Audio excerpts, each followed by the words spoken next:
אנחנו נתחיל. אנחנו כולנו יודעים שבגרמניה הכל עובד לפי לוח זמנים מדויק, אז אנחנו נקפיד להתחיל בזמן וגם לכבד את זמנו של השגריר שהואיל להופיע בפנינו. אני אגיד קודם כל ערב טוב לכולם ותודה רבה לכל החברים הטובים שמצטרפים וצופים בנו. אני גם על ההתחלה רוצה להודות גם לשגריר שלנו, לשעבר יורם בן זאב, שארגן לנו את הפגישה. I'll say a few words in English. Mr. Ambassador, first of all, thanks a lot for the honor of being with us tonight. I believe you will give us an insight to the special relationship between Germany and Israel in these troubled and difficult days. What I thought to say as an introduction is that I think if we look in a perspective of not the past year, but of the past 80 years, and as an organization, the Commanders for Israel Security, who seek a peace agreement and peace in the Middle East, and final solutions to the attention in this region, I think if we look at the transformation of the relationship between the German people and the Jewish people over a span of 80 years, I think that can leave all of us optimistic about the possibility to really have enduring peace here in the Middle East. So this is a really long perspective view, and I hope we'll be able to hear from you more about things that are happening now, the challenges that our relationship as two countries or states are facing. And again, I thank you very much, and I thank Ambassador Yoram Ben Zeev for organizing this important evening. And Yoram, the floor is yours.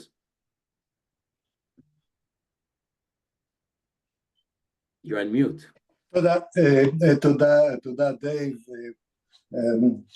כבוד השגריר, Your Excellency, the Ambassador, חברים רבים, אני לא מתכוון לנצל את נדיבות השופט של מנהל המפגש בכדי להרבות במלל ובדברים, אבל אני לא יכול שלא לנצל מפגש עם כל כך הרבה אנשים, עם כל כך הרבה ניסיון צבאי, ביטחוני, מדיני ודיפלומטי, מבלי לשתף אתכם בניסיון אחד מיני רבים או באירוע אחד מיני רבים שמתקשר לימים הללו, אבל נעשה לפני הרבה מאוד שנים, ומדובר בינואר 2009,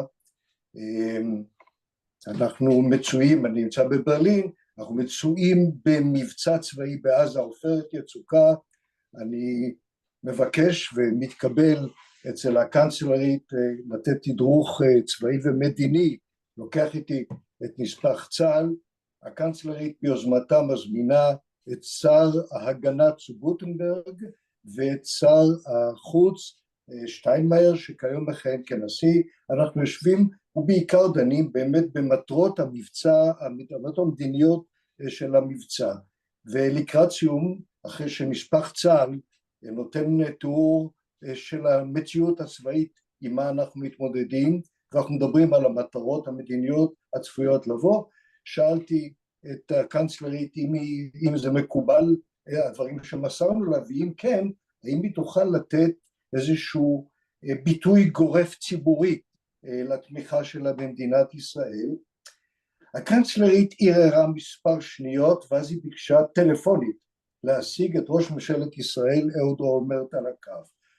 זה היה תוך כדי שיחה, היא התקנה אותו על השיחה שמתקיימת, והיא אומרת, אני מקבלת לגמרי את הגדרת המטרות שלכם, והשגריר ביקש ממני לבוא בהצהרה, אז אני מבקשת לומר לך ראש הממשלה, שבדעתי מיד לפנות למספר שותפים באיחוד האירופאי, לבראון בלונדון, לסרקוזי בפריז, לברלוסקוני באיטליה, ולראש ממשלת ספרד ספטרו, ואני אבקש מהם להצטרף. 6 ימים או 7 ימים לאחר המפגש, כל החמישה נמצאים בישראל, עומדים ליד ראש ממשלת ישראל ומבטאים הצהרה משותפת בהבנה למטרות הצבאיות, המדיניות ובעיקר התשומת לב שמדינת ישראל וממשלת ישראל מקדישה לנושא. הימים היו 2009, נדמה לי שהם שונים בתכלית ממה שאנחנו יכולים לצפות היום. עוד ניסיון אחד מן העבר.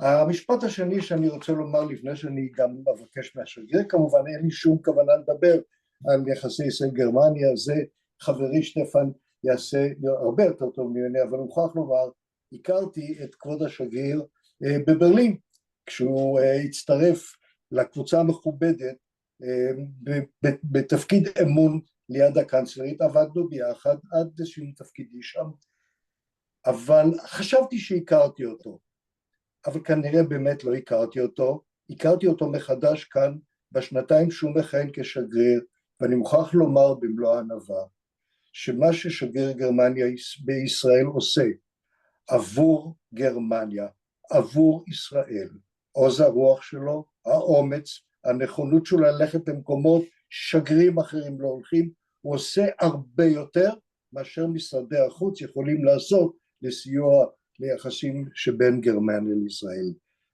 Mr. Ambassador, it has been a pleasure and it is my honor to invite you to share the floor. Thank you.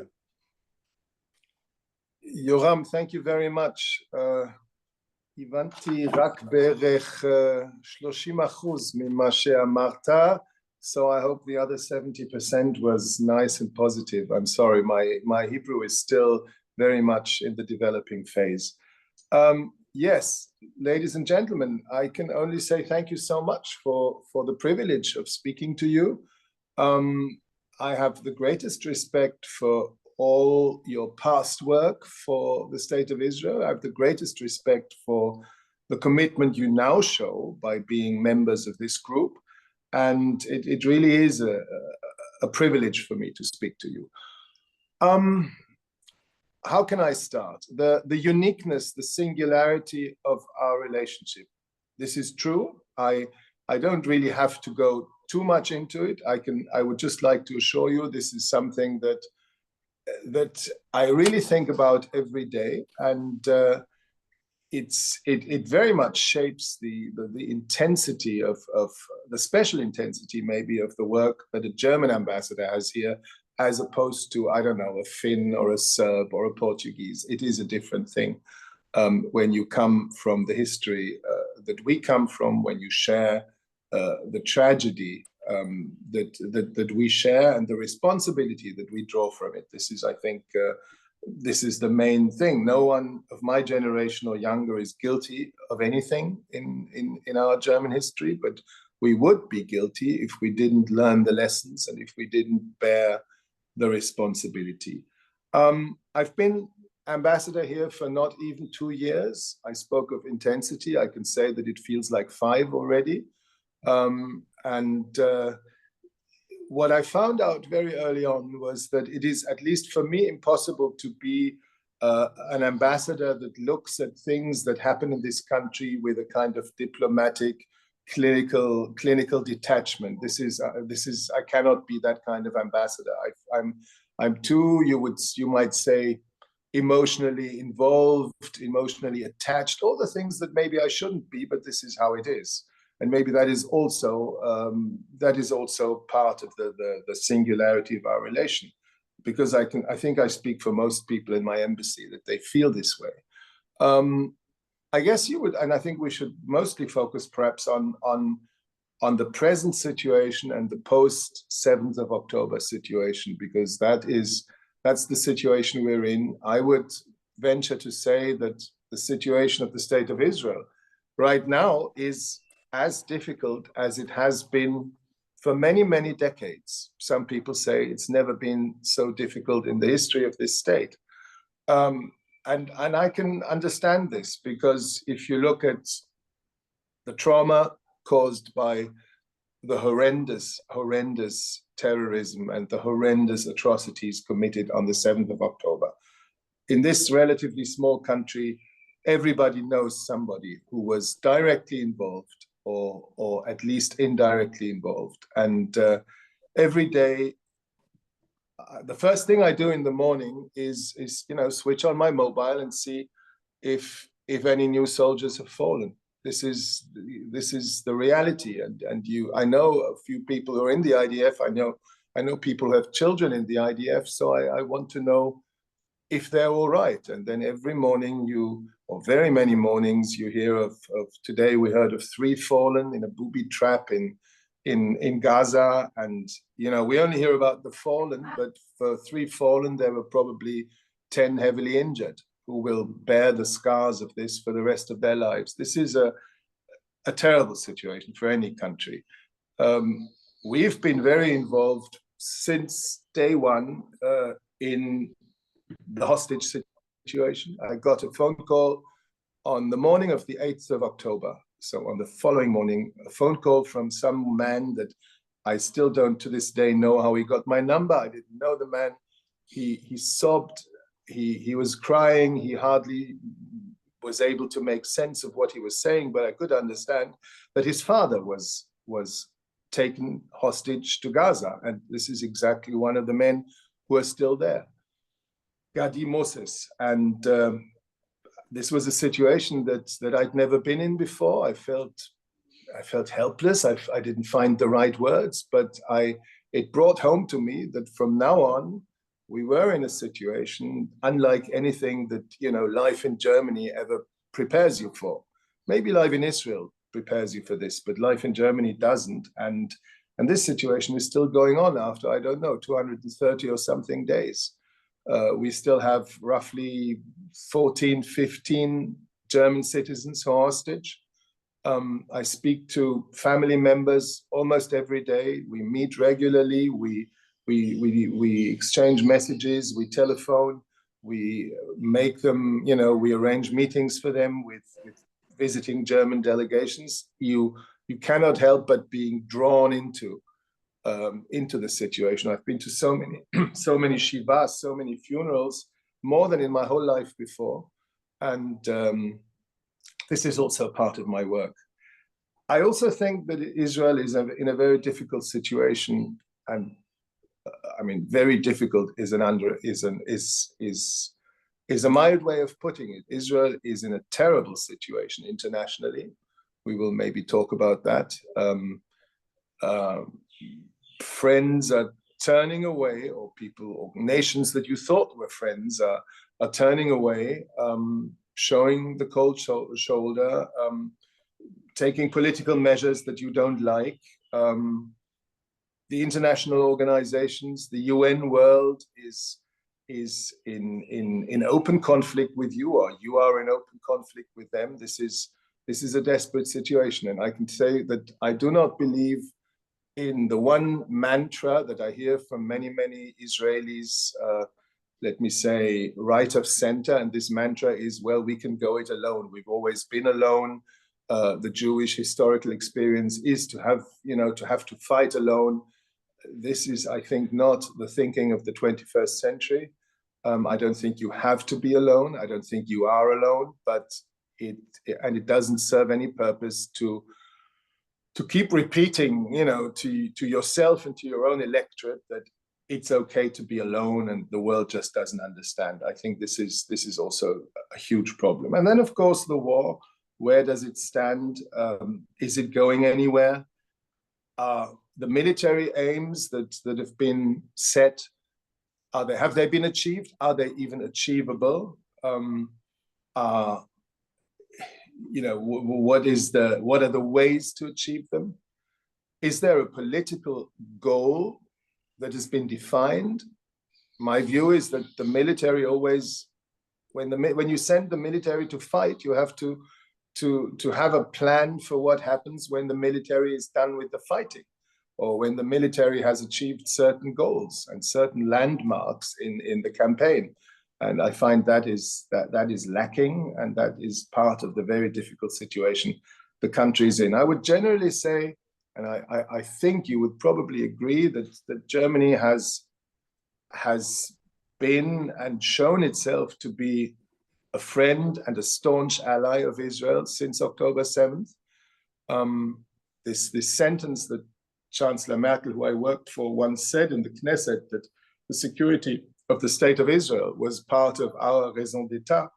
This sentence, I think, has been filled with life. It's not just a splendid sentence in a good speech. I think it's been filled with life. I can tell you that, and I'm not saying that to evoke your pity, but it is a fact that we are paying a heavy price for this. We're paying a heavy price as the Federal Republic of Germany for being seen to be standing with Israel.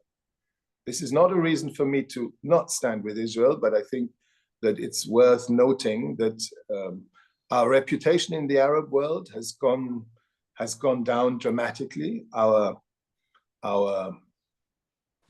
way they look at us, the way they cooperate with us in some countries, what my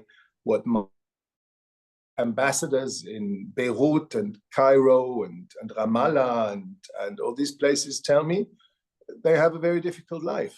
I have a very easy life compared to that because, you know, we're seen as friends of Israel, so it's okay for me in Israel. For them, it's very difficult. And this is, of course, something that a country like Germany has to take into account. We have a very hard time. We have a very hard time convincing our partners in the Arab world that it is not a contradiction to be standing with Israel against Hamas and the terror of Hamas on one side, and on the other side, to want to be good friends with the Palestinians, to support their, as we believe, justified demand for a state. And you know, this is seen as a contradiction, but I don't believe it is one. I get every day on the internet by so-called pro-Palestinian voices, I get called a genocidal Nazi. There are plenty of people out there who have a very hard time seeing nuances and understanding complexity. And this is a problem for German foreign policy. We cannot be indifferent to that, but I think we are rightly seen as being friends of Israel in this very difficult time, albeit not friends who are uncritical, albeit not friends who write a blank check. But that, I think, is not what friendship is about. I think friendship also in life, in private life, is not about saying to the other person, all you do is always right and you've never made a mistake and you're the greatest. That is not how I would define friendship. And in a strange way, it's also true for nations. There was never any doubt in our mind, once we had understood what had happened on the 7th of October, that this was an attack of unprecedented dimensions against the very existence of the state of Israel, coming from a terror organization that has the destruction of the state of Israel as its core agenda. And I sometimes despair in my own country, in other countries, in America, at the universities, that people do not see this, that they confuse Hamas with the Palestinian people. This is a huge mistake, and I think it really helps if we draw a very clear line between those two. For us, it was clear that following the 7th of October, no state could have reacted very differently. It was absolutely clear that you had the right to self-defense, as we keep saying, and self-defense in this case doesn't just mean, you know, pushing them back over the Gaza border. Self-defense must mean making sure that no such terror attack can come from Hamas in Gaza ever again. Because otherwise, obviously, you cannot ever populate Otef Aza in the south again, and no state would accept that.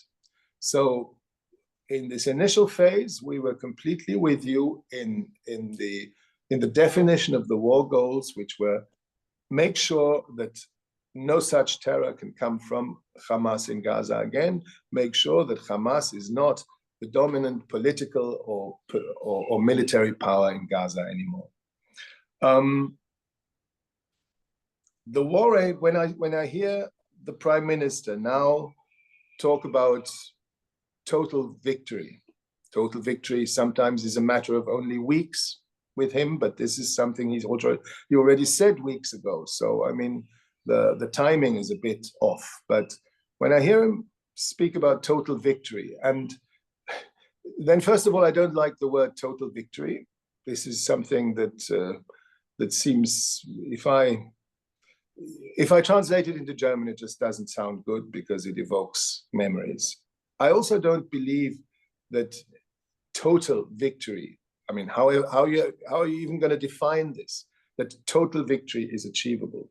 So certainly not if you, as you must, work within the framework of the international humanitarian law. And I want to say I am completely aware of the fact that there is a huge dilemma. You have an opponent, or let's say you have an enemy. Hamas is an enemy that is not bound by anything. Hamas is a terror organization loving death more than life, with zero concern for the well-being of their own population. That's obvious. So whenever I hear them say, "Oh, now the population has to suffer because of something that Israel did," I really want to shout that you know, it would be their job before anything else to worry about their own population. If they did, they would not have started this. But so that you have an enemy who is not bound by any humanitarian or international law concerns. But you are the state of Israel, and many countries, including mine, have a very special and very deep relationship with you, not just for history's sake, but also because you represent an idea. You represent an ethical idea of what the Jewish state is, and you represent values. And that's why more is asked of Israel than of Hamas. And that may be unfair, but this is the price that a liberal democracy must be willing to pay, and the responsibility it bears. So international humanitarian law is setting very strict limits on what you can do. And from pretty much October onwards, this has been an issue between the German government and the Israeli government. And of course, also between the Americans, but I don't have to speak for them. They're 10 times more important than we are, obviously, but let's speak about Germany. We've, right from the start, argued for humanitarian aid being allowed to go into Gaza at an appropriate rate and at an appropriate amount. I remember the first conversations, and I was part of them, when we would be talking and quarreling about really single trucks, or maybe 12 trucks or 15 trucks, and only through Rafah. And of course, never carrying fuel. And no Kerem Shalom was not an opportunity, and there was not a possibility. And don't even mention Ashdod and Erez. So the beginnings were very difficult.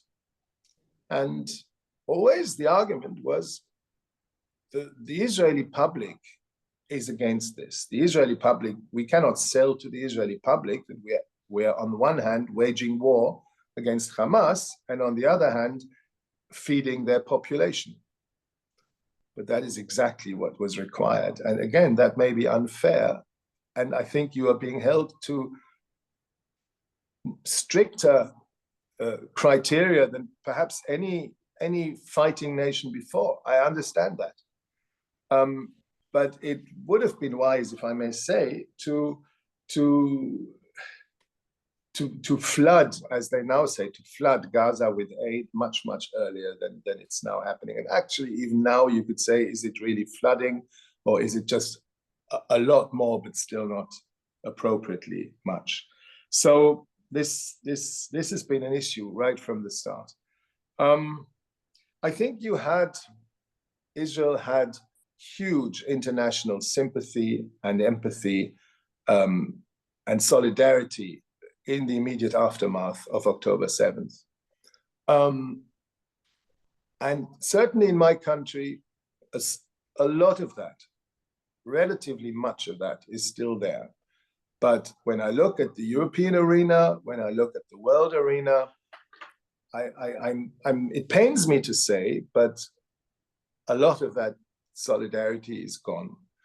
And now one can ask oneself, is it because there is a lot of anti-Semitism out there, even also in governments? Is it because the world just has a very short memory, and you know, the way we consume news, we're just used to you know, moving on? And of course, everything that has happened since October 7th, you know, is in layers above the original experience of suffering and trauma. There are many explanations for that, but the fact is that also in Europe, I would say, countries that are close to you and stand with you, I would not say that it's a whole handful. You've seen several countries moving towards recognition of the Palestinian state in just this week. Norway, but Belgium, Spain, Ireland, of course. No, Belgium probably not. I'm not sure. Anyway, if they haven't, they will do it soon. And I think Malta, Slovenia, they will all follow. So a lot of that is unfortunately gone, and this is one of the things that worry me most, because I think this international loss of reputation, this international damage to your reputation and your ability to have alliances is not going to go away when the war is over. I think this is something that we'll be dealing with for a number of years. And it pains me to say, and I don't want you to misunderstand me. I'm not saying that it's your fault and you know, you did everything wrong, and this is not what I'm saying. I'm just saying this is what happened. And it's something that I think you and we as your allies must reckon with and must try to think of ways to get around that. I think one of the, I touched on that maybe 5 minutes ago. One of the jobs I believe the Israeli government had, and the world has been saying this a lot, was to come up with a plan, a political future for Gaza once the fighting is over, or once certain military achievements have been achieved. And I will say there's a real refusal on the part of the government to come up with that plan. And actually the Prime Minister has said that there's no point in having a plan and asking Israel to come up with a plan before Hamas is defeated. Now, what that means, unfortunately, I think, is that the IDF achieves certain military goals in parts of Gaza, then it clears that area, it withdraws, Hamas regroups in some way, the IDF has to go in again, and soldiers die. So this has happened in some parts of Gaza. Now it's the third time that the IDF is operating there at some loss, because there's not been any concept of, you know, handing over administration or security to alternative players, Palestinian players or somebody else. And I'm not saying this is easy. I'm not saying this is, you know, I have the perfect recipe, but I am saying that to not have provided the army with any idea of who they should hand things over once they clear a certain area seems to me to be very tough on the soldiers. I will say that. Then there is the business of the international courts. When the ICJ took the South African case, on the accusation of genocide, which I happen to think is a very political case, and not based on facts, and not based on our definition of what genocide is. I was glad to see my government come out very early on and say, okay, our definition of genocide does absolutely not fit with what is going on here, and still doesn't actually, weeks and months later. So we will take the stand in the main hearing when that comes around, and we will explain what our legal definition and reading of the Genocide Convention is, and why we think it has no bearing on the current situation. I don't think many states have done that. It was perceived as something very unusual. I think it was right that we did it. It is one of the things that the Arab world right now is not willing to forgive us, but I think it is right. The ICC question that has come up last week with the chief prosecutor asking for the warrants. Now this is, I'm not an expert on these legal questions. I was sad to see, personally, I was sad to see an impression created that, and in some headlines of newspapers and media reports, I saw Sinwar al-Deif Gallant Netanyahu warrant, all in one headline, and that can only be wrong. This was unfortunate, to say the least. It shouldn't have come out that way. It should not have been presented, in my view, in a way that would allow people to interpret it as this kind of equation. Mr. Khan is now giving interviews saying that he doesn't mean it that way, he doesn't see it that way.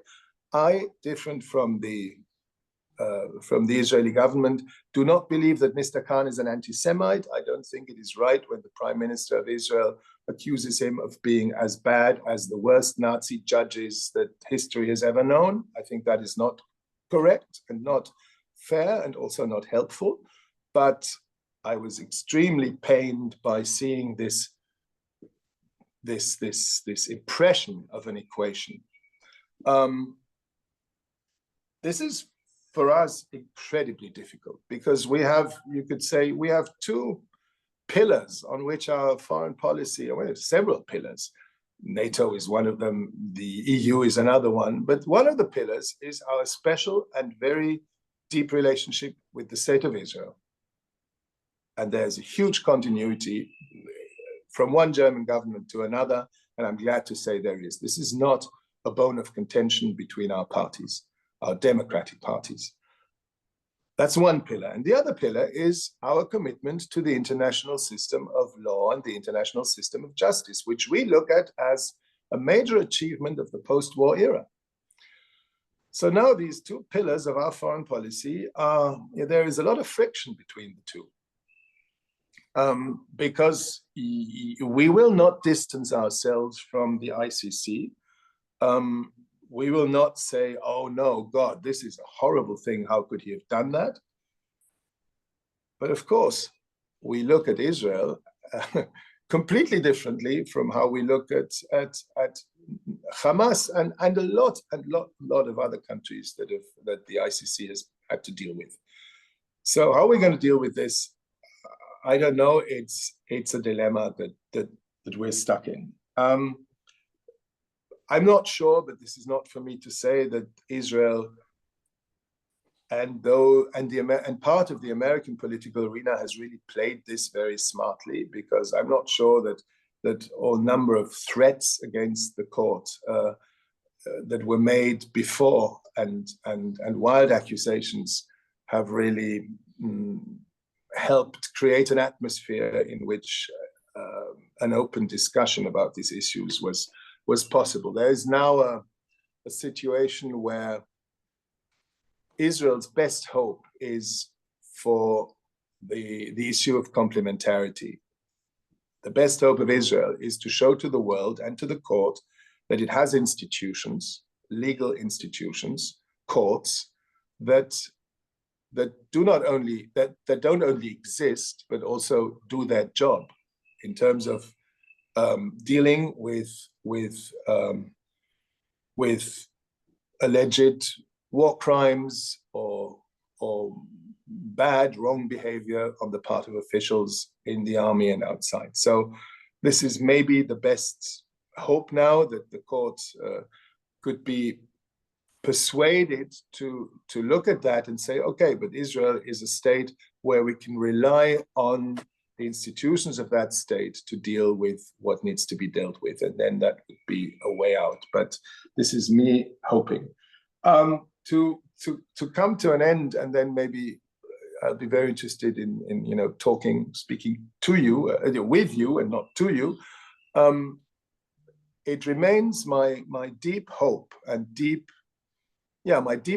that out of this utter catastrophe of October 7th, an utter catastrophe for the people of Israel and an utter catastrophe for the people of Gaza, out of this may be found a way to move forward.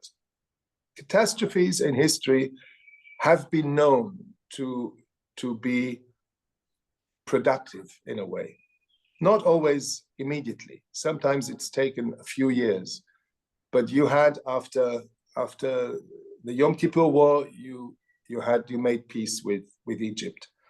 The German-Israeli special relationship, which is still miraculous to this day, has been mentioned. I would enlarge this and say that Europe is something that can give you hope. Europe was a continent that for hundreds of years, nations have been killing each other. They've been at each other's throat. They've been calling each other arch enemy.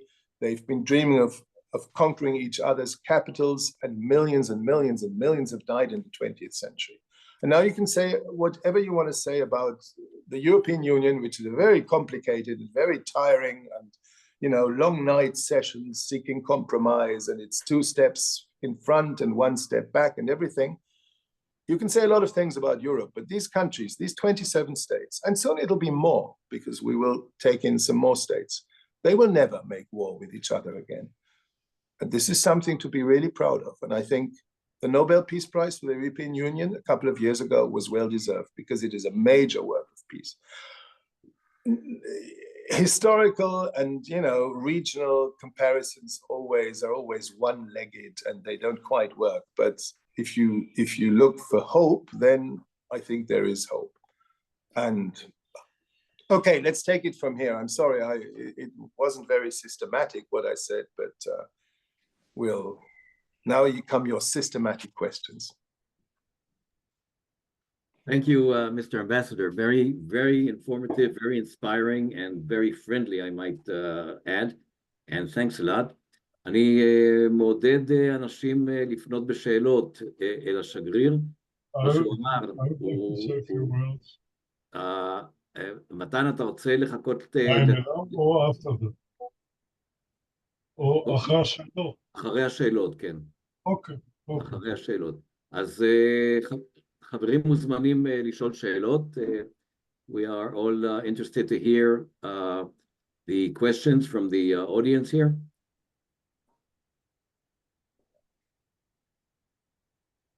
Okay, I'll break the ice, if I may, Dave. Mr. Ambassador, thank you for your very realistic overview of the situation in our neck of the woods. I would like to ask you, is there anything that right now Germany and the European Union is working as a common policy towards the Middle East, towards Israel, or you're still negotiating? And the second part of it, are you sharing your views with Washington, and how do you assess right now the position of Washington and in the forthcoming weeks? Okay. Yes, we try to really work as closely as we can with Washington on all levels. Our foreign minister and US Foreign Minister Tony Blinken, they're on the phone with each other all the time. So on all levels of our foreign policy establishments, there is a very, very close alignment, down to the special coordinators for humanitarian aid, who are always also trying to pull on the same strings. With Washington, I mean, I think you would agree that President Biden has really, really gone out on a limb for to show support for Israel. And you will not get a more Zionist US president, even though he's not Jewish. You will not get a more Zionist and more value-driven, more principle-driven US president. I fear the day in November when we will find out who will be the next president. This could be a major, and I will be very honest with you, a major political catastrophe. So the window of opportunity for the US president right now is not open for a very long time. He's working hard on a Saudi agreement, which we think would be also of historical value. My feeling is that Israel would be well advised to use this historical opportunity, but of course, in order to use it, it would have to move on the Palestinian conflict issue, and the Prime Minister of Israel seems to be hell-bent on doing everything but that.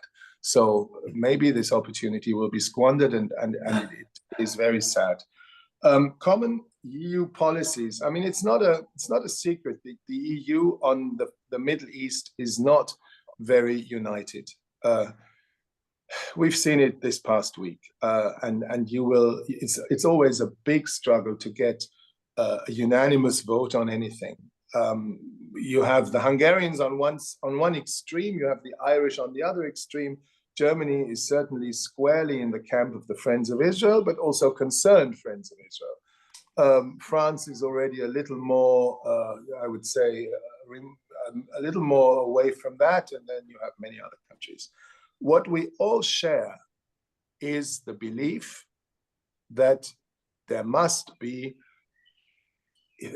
is no other way out than at some point to come to a political agreement with the Palestinians. If the idea is to finish this war and then go back to the state of things as it was on the 6th of October, we think this is not a good idea, because also on the 6th of October, this was not a country at peace. It was a country without, before this terrible, terrible eruption of terrorism, but it wasn't a country at peace. And this is the moment, we think, that really the steps must be taken, visible, not symbolically, visible, tangible steps to work towards a Palestinian state. And that is something that I would not even argue out of a human rights perspective, even though you could say a lot of things about human rights. I would argue out of the perspective of the security of the state of Israel. I think it serves the security of the state of Israel to work towards that goal. And the historical constellation is actually favorable. You have what you didn't have 5 years ago. You have Abraham Accord partners, you have the Saudis interested in supporting this, you have the Emiratis, and you will get a lot of support from Europe and the United States. So this is actually a good moment, even though it seems like a bad moment. I think it is a good moment. And when I hear people say, so, okay, back to Europe, and just to wrap it up. So we will not recognize the state of Palestine now. We think that it is a symbolic act that certainly we don't see it do much good. We think we're also giving something very important out of hand, because we also think that the Palestinians should give something for the recognition of their state. This is also a lever for dealing with the Palestinians. And my great fear is that if the state of Palestine is now being universally recognized, it will create a backlash in Israel. It is much more desirable to have a state of Palestine with support of at least a sizable part of the population in Israel. And right now you don't have that support. And if it comes from the outside and it seems like something that the world is, foisting on Israel, then I think there will be a negative reaction, and this is not a good start for the kind of neighborhood that we want to create. So it is very difficult in Europe. Sorry, it was too long. May I ask a question, please? Mr. Ambassador, is it possible to ask a question? Absolutely. Let Yoram do it. I mean, let Yoram give the floor. כן, אוקיי. אהרון, בוודאי אהרון. Mr. Ambassador, with your permission, is it possible for you to share with us even a little bit of your relations with the Egyptians and the Qatari and even the Hamas regarding the release of the hostages? Yes, but there is not so much to share. We don't have a direct channel to Hamas.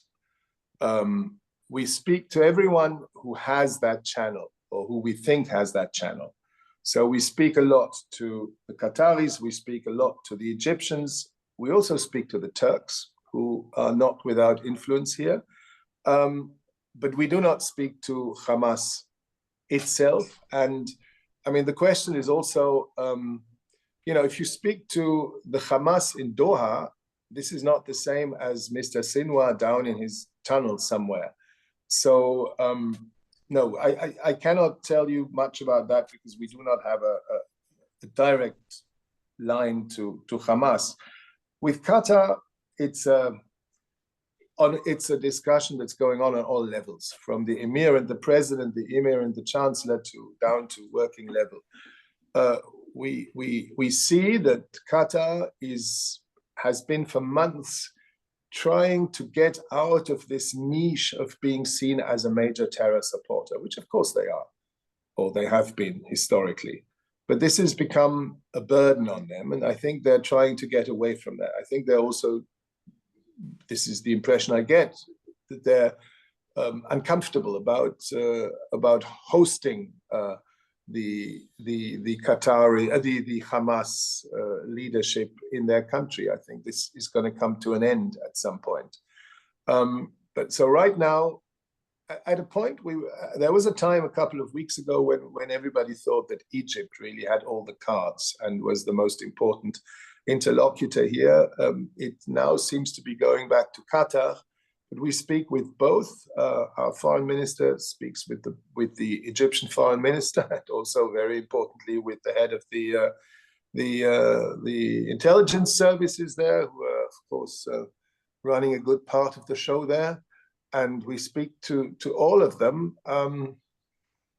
Unfortunately, with not very much success so far. And I'm not privy to the negotiations, so this doesn't go through across my desk. I had the feeling that maybe 3 weeks ago there was a real there was a real chance. Maybe it seemed within reach. Now then everybody, then there were the attacks against Kerem Shalom. There was the retaliation of Israel. Then everything went back to square one.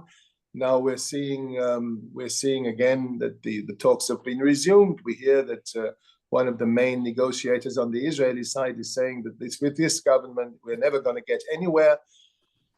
These are unusual things to be said in public or to be leaked to the public. I just hope, for the sake of the hostages and their families, that this to me should be the number one priority right now. If you ask about war aims, I think this should be the number one priority, because I cannot even begin to imagine the atmosphere in this country, the trauma in this country, if these people were not to come back alive, or at least many of them. I think this is something that would be such a terrible blow that no military victory could offset that.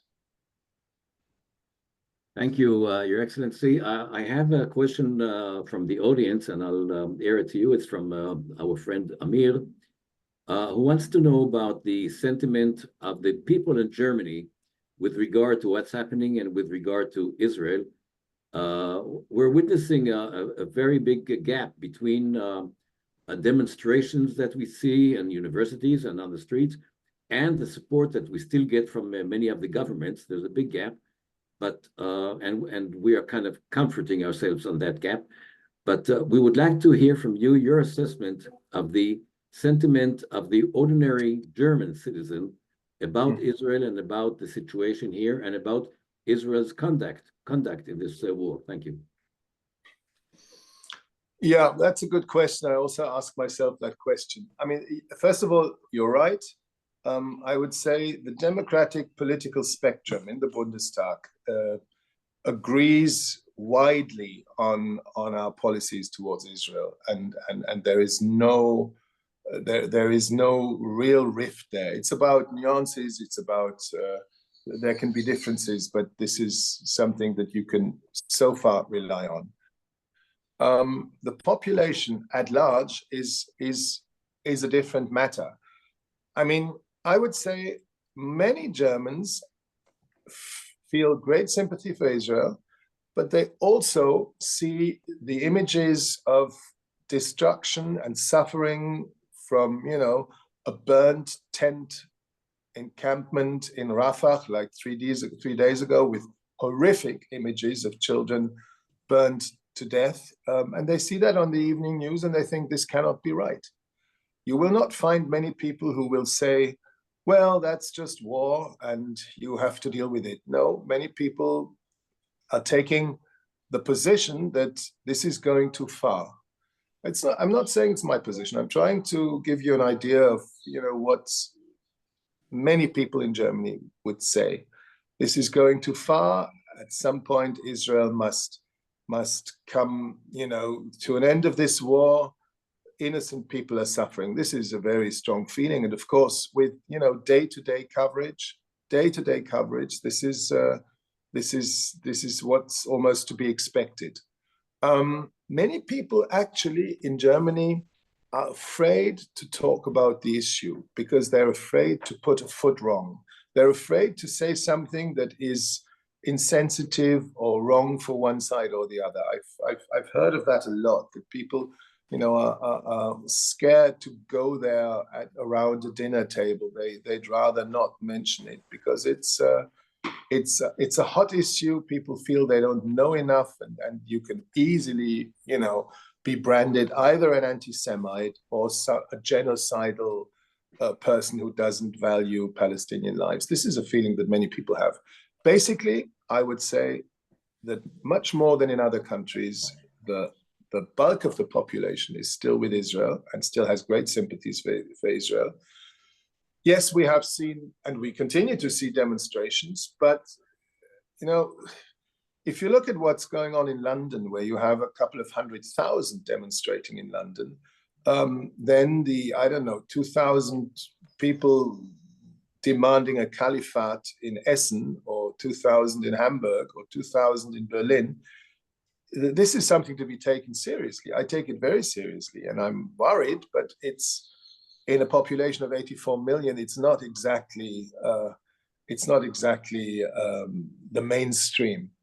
And I take some comfort in that, but at the same time, I think it would be very wrong if we in Germany thought that we didn't have a real challenge. We have a real challenge. We have a challenge with anti-Semitism coming from 3 different sources: the, let's say, old anti-Semitism, neo-Nazi, right-wing extremist, which still exists to a degree that is hard for me to understand.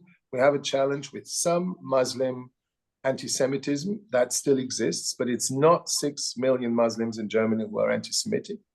And we have a challenge with what I would call a woke, pseudo-progressive anti-Semitism of the very extreme left at the universities, who, yeah, well, I don't even want to get into that because most of it is just absolutely fact and knowledge free, but it's something you have to take seriously. How can there be 19-year-olds or 20-year-olds at a German university showing empathy and sympathy for what Hamas did? How can that be? What went wrong?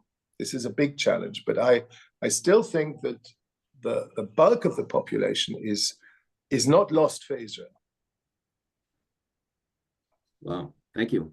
Thanks a lot. David, can I come in? Can I come in? Yeah, sure. Thank you very much. So first of all, thank you very much for your words and support and your optimism. I am less optimistic. I want to just briefly present myself. My name is Jeremy. I am leading an initiative in the border of Gaza to establish a museum and educational center discussing the Holocaust and revival, the revival of the State of Israel into October 2023. And the major topics are resistance and resilience, both spiritual and physical. And what can we learn? And one of our deep concerns is, and I'd like to hear your opinion, on a larger scale, have we really, as society, specifically Western and American society, learned the lessons from 1933 to 1939? Or are we in a collapse whereby we see in the United States the horrific option of Donald Trump winning an election and the society of America is coming to a standhold between Republicans and Democrats? And in Europe, we're seeing a change in society of demographics, both by Muslim countries, but also from North Africa. And I'm just wondering, are we not heading directly into total catastrophe in the very near future, that the world we knew for the last 70 years is going to change, and the society is going to change, and the leadership of people above 50 who have experienced, their parents and they themselves, the results of World War II, are no longer going to be with us? And who is going to deal with right-wing anti-Semitism, Muslim anti-Semitism, anti-Israel, woke? And it's not only anti-Semitism, it's anti-basic moral aspirations and dealing with conflict of moral issues. Yes, if I came across as very optimistic, that would also be a misinterpretation, because I have some very pessimistic moments. But I'm the kind of person that needs something to cling to. And that's why I do always see some signs for optimism. But I share your deep concern that, and this goes well beyond the issue of the Middle East conflict and the State of Israel, that we are losing an ability, is also in our academic elite, to grasp complexity and to look at facts as facts. Facts are not opinions.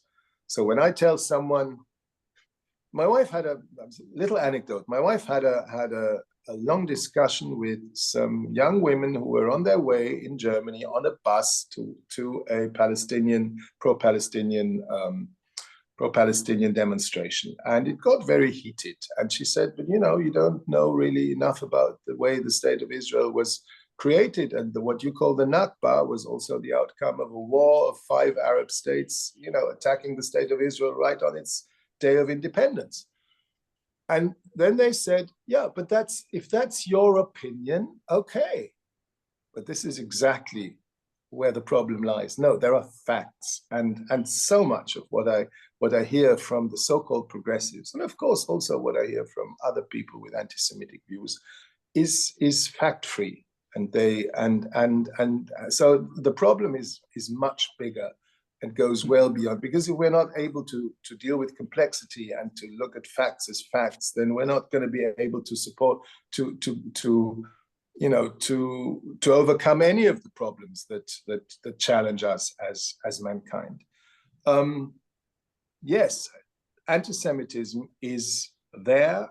It is something that we need to take incredibly seriously. Germany has probably the strictest laws in Europe against this, as we should, and they should be implemented. And yet it's a big challenge for a country like us, a free country where freedom of speech is valued very highly and should be, to draw the line. Because of course it's okay to walk in a demonstration against the war. I would say that it is also okay to find very harsh and critical words about the government of Israel, as about any other government. What you cannot do is equate Israel with, you know, I don't know, genocide. What you cannot do, I think, is to use anti-Semitic stereotypes and tropes or show empathy for the mass murderers of Hamas. That's where we have to draw the line. I think it's very important that we find the right balance between free speech, which we must not oppress, and anti-Semitism and pro-terrorist statements that we cannot tolerate. We cannot be you can be too tolerant, and then that's gonna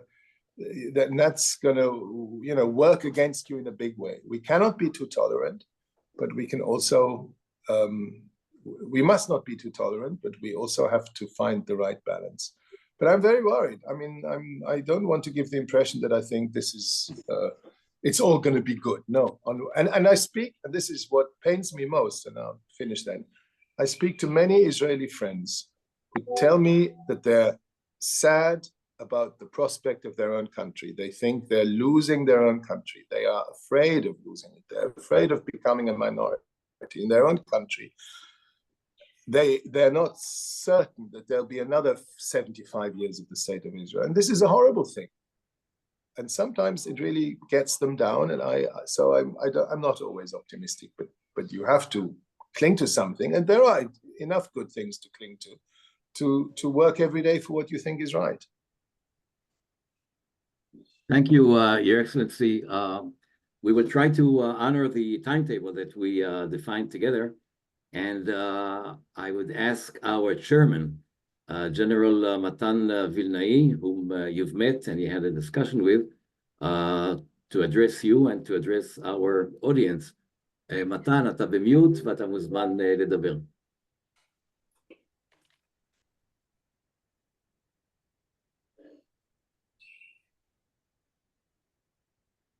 מתן, אתה במיוט.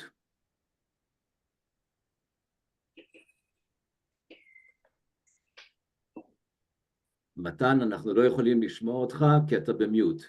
תלחץ על האדום. Okay. Mr. Ambassador, thank you very much for your personal support and for the support of your state. Germany, historically, is very important for us. I would like to say a few words about our group and then about the situation. And I must leave, therefore I must be very, very short. We are a movement of commanders for the security of Israel. We are around 500 high-ranking officers of the IDF,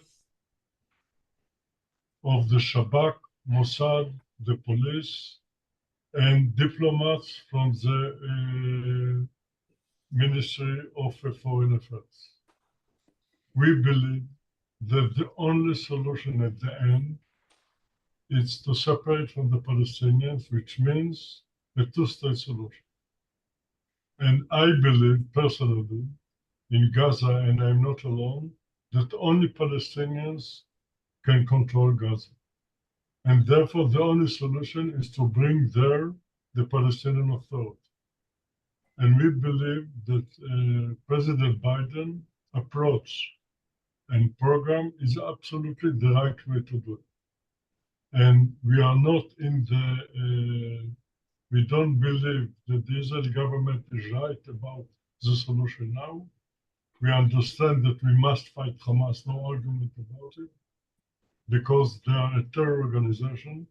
And I was a commander of Southern Command years ago when they start to appear there in Gaza Strip, I remember it. And the only solution is to fight them. But in order to solve the problem, we need the support of the Palestinian Authority as part of a solution of Palestinian state. There is no other way. And therefore, we are not in the opinion of the government, but we are by our own, not a political party, but a movement of people, as I mentioned before, that giving their answer to the situation that we have today. The support of Germany is very important for us. The support of every nation is very important for us. And therefore, we used to meet diplomats like you, ambassadors like you, in order to be sure that you understand there's only one, not only the government. There is other groups that see the situation differently, and it's very important to hear us. And thank you for your support. Thank you for your briefing. It was very interesting for us. And thank you, Dave and Yoram, that you bring this meeting that we should meet together. And I have to run, and thank you. Bye. Bye-bye. Thank you very much, Matan. If I may say also, thank you much on my behalf. I think we have a great deal in common. We have a great deal of strategic thinking in common, and of the goals we see and set for the state of Israel. I'm very impressed by your group. I hope we can meet again, and I hope I can arrange a meeting between some of you and some visiting German politician when that chance arises. I will definitely recommend them to meet you, because I think you have a unique vantage point from where you are. You've been there. You are part of you were part of the security establishment of this state. So you, more than many other people, know what the risks are and also what the way out could be. I'm glad that I've had the chance to meet you now for the second time, and I really want to thank you for that, and express my hope that it will not have been the last time. Thank you very much. Thank you. We'll be more than happy to meet every person that is coming from Germany, and you believe that it will be good to meet him. We are ready for this. No problem. It could even be a her. Okay. Thank you, Matan. Thank you, Ambassador. Thank you. Thank you very much. Matan, toda rabba, rabba, rabba. And Erev Tov. Mr. Ambassador, as you said, we'll be willing to continue a discussion. I have more questions accumulating on the chat, but we will save them. Yeah, I'm sorry. Yeah, we'll save them for another opportunity. We all apologize. I would like to thank you very much for your candid talk with us. You gave us some very, very sound and very clever advice in a very friendly way. And before I thank you and we conclude, is there anything you want to wish to the state of Israel? Oh God, unity and wisdom. And if I may be extremely impolite, I would wish the state of Israel to keep the wonderful field of religion out of politics. But Amen. now I think I shouldn't say more. Amen. I'm a religious person, but I believe that these fields better be separate. Amen. And you began the statement with the words, "Oh God." Yeah, okay. Yeah. Your Okay. Excellency, Mr. Ambassador, thank you very, very, very much. It was a wonderful opportunity. It was our honor, and we're very thankful, and we hope to continue our discussion. Thanks a lot, and good evening. תודה Good רבה. evening. Erev Tov lekulam. Thank you very much. תודה רבה. Bye bye. תודה רבה.